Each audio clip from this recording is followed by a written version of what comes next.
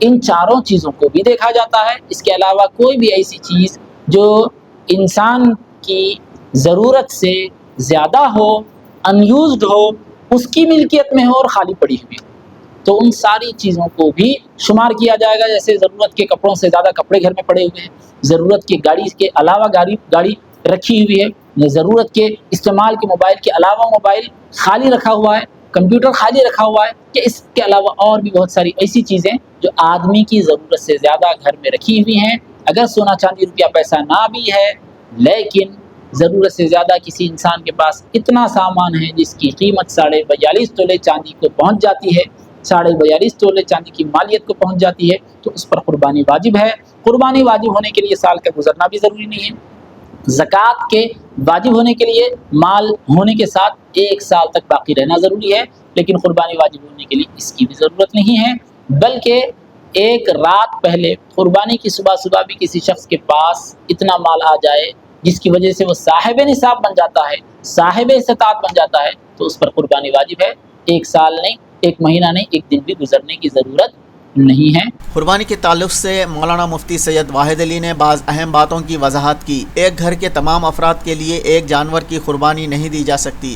اگر گھر میں تمام افراد بالغ اور صاحب استطاعت ہو تو تمام افراد پر قربانی واجب مانی جاتی ہے۔ ایک صاحب استطاعت شخص پر ایک قربانی واجب ہے۔ اب قربانی واجب ہونے کے لیے، واجب قربانی کو ادا کرنے کے لیے ایک بکرے کی قربانی کی جائے یا پھر بڑے جانور میں ایک حصہ لے لیا جائے، ایک حصے میں شامل ہو جائے۔ اس کے لیے ایسا نہیں ہے کہ ایک گھر کی جانب سے ایک قربانی، ایک گھر والوں پر ایک قربانی، ایسا نہیں ہے۔ قربانی ایک عبادت ہے۔ عبادت کا معاملہ ایک شخص سے ہوتا ہے، ایک فرد سے ہوتا ہے۔ کوئی بھی عبادت کسی گھر پر عائد نہیں ہوتی، خاندان پر عائد نہیں ہوتی، بلکہ ایک فرد پر عائد ہوتی ہے۔ مثال کے طور پر شوہر اگر نماز پڑھ لے، فرض نماز ادا کر لے، تو بیوی سے نماز ساقط نہیں ہوتی۔ بیوی اگر روزہ رکھ لے تو شوہر سے ساقط نہیں ہوتی۔ شوہر اگر زکوٰۃ اپنی دے دے تو بیوی کی زکوٰۃ ادا نہیں ہوتی۔ یعنی یہ ساری عبادتیں، چاہے حج ہو یا اعتکاف ہو یا جو بھی عبادت ہے، ساری عبادتوں کا تعلق پرسنالٹی سے ہے، پرسن سے ہے، لوگوں کے افراد سے ہے، نہ کہ گھر پر، خاندان پر۔ لہٰذا خاندان میں جتنے افراد صاحب استطاعت ہوں گے، جتنے افراد مالدار ہوں گے، ان تمام بالغ صاحب استطاعت افراد پر قربانی واجب ہوگی۔ اگر چھوٹا بچہ ہے، اس کے پاس مال ہے، اس کے نام پر جائیداد ہے، تو اس پر قربانی واجب نہیں ہوگی۔ بالغ ہونے کے بعد جتنے لوگ مالدار ہوں گے اتنے لوگوں پر قربانی واجب ہے، اور تفصیل سے احادیث شریفہ اس سلسلے میں موجود ہیں۔ عید الاضحیٰ کے موقع پر دی جانے والی قربانی کا عظیم مقصد ہے۔ قربانی کا مقصد کیا ہے؟ قربانی سے مسلمانوں کو کیا پیام ملتا ہے؟ قربانی دراصل اللہ تعالیٰ کے حکم کی تعمیل ہے۔ اخلاص تقوی حاصل کرنا مقصد ہے۔ نفس اور خواہشات کو قربان کرنا قربانی کا مقصد بتایا جاتا ہے۔ اللہ تعالیٰ کو نہ قربانیوں کا گوشت پہنچتا ہے، نہ قربانیوں کی جلد، پوست، ہڈیاں پہنچتی ہیں، بلکہ اللہ تعالیٰ کو تمہارا تقوی پہنچتا ہے۔ تمہاری دل کی نیت کو اللہ تبارک و تعالیٰ ملاحظہ کرتا ہے کہ کس ذہن کے ساتھ، کس نیت کے ساتھ اور کس درجے کے اخلاص کے ساتھ تم اللہ کے لیے قربانی کر رہے ہو۔ کیا تنگ دلی کے ساتھ قربانی کر رہے ہو، سوچ کر پیسے کم سے کم خرچ کرنے کی سوچ رہے ہو، یا تم یہ سوچ رہے ہو کہ اللہ کے لیے قربانی کرنی ہے تو خوش دلی کے ساتھ قربانی کی جائے، اخلاص کے ساتھ قربانی کی جائے، للہیت کے ساتھ قربانی کی جائے؟ یہ اللہ تعالیٰ ملاحظہ فرماتا ہے۔ اسی طرح قربانی کے جانور کو ذبح کرنا یہ ایک ایسا عمل ہے کہ اس عمل کے ذریعے دراصل ہم مسلمانوں کے جذبہ قربانی کو اجاگر کیا جا رہا ہے، اس کو ابھارا جا رہا ہے، اور اس میں تحریک پیدا کی جا رہی ہے کہ جس طرح خلفائے راشدین نے قربانیاں دی، صحابہ کرام نے قربانیاں دی، اہل بیت نبوت نے قربانیاں دی، اور بعد والے بزرگوں نے قربانیاں دی، تو ان حضرات نے اپنی جان کی قربانی دی، اپنے مال کی قربانی دی، اپنے خاندان قبیلے کو، اپنی سلطنتوں کو، اور اپنا سب کچھ انہوں نے قربان کیا اللہ کے لیے۔ تو قربانی کا یہ عمل ہم کو اسی قربانی، اسی جذبہ قربانی کی تحریک پیدا کرنے کے لیے ہمارے اندر جذبہ قربانی کو اجاگر کرنے کے لیے ہے۔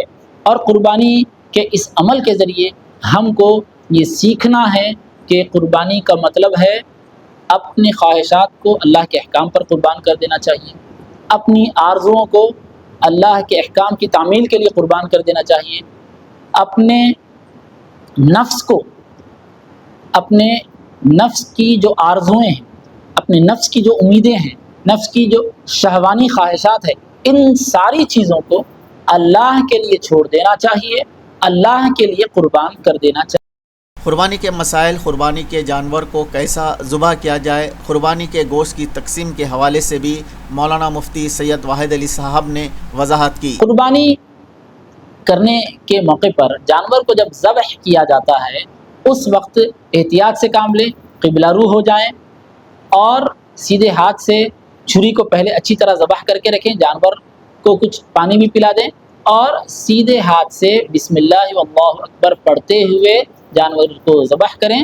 اور جو لوگ جانور کو مدد کرنے کے لیے جانور کو پکڑے ہوئے ہیں ان کا بھی بسم اللہ اللہ اکبر پڑھ لینا بہتر ہے۔ چھری چلانے والے کا بسم اللہ اللہ اکبر پڑھنا ضروری ہے جانور کے حلال ہونے کے لیے۔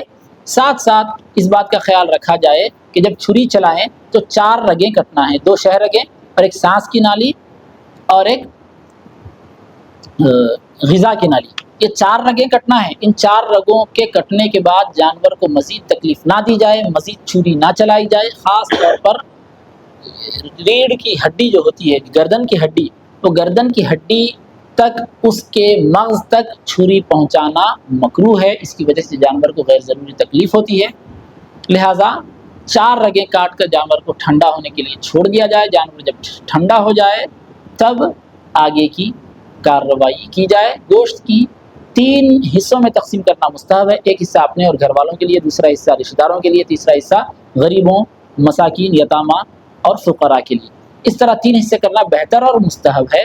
اللہ سے دعا ہے کہ پروردگار عالم ہم کو نیک توفیق عطا فرمائے۔ اللہ اکبر، اللہ اکبر، لا الہ الا اللہ، واللہ اکبر، اللہ اکبر، وللہ الحمد۔ سیاست ٹی وی کے اس خاص پروگرام میں بس اتنا ہی۔ آپ کے میزبان محمد ارشد کے ساتھ کیمرہ مین سید مبین کو دیجیے اجازت۔ اللہ حافظ۔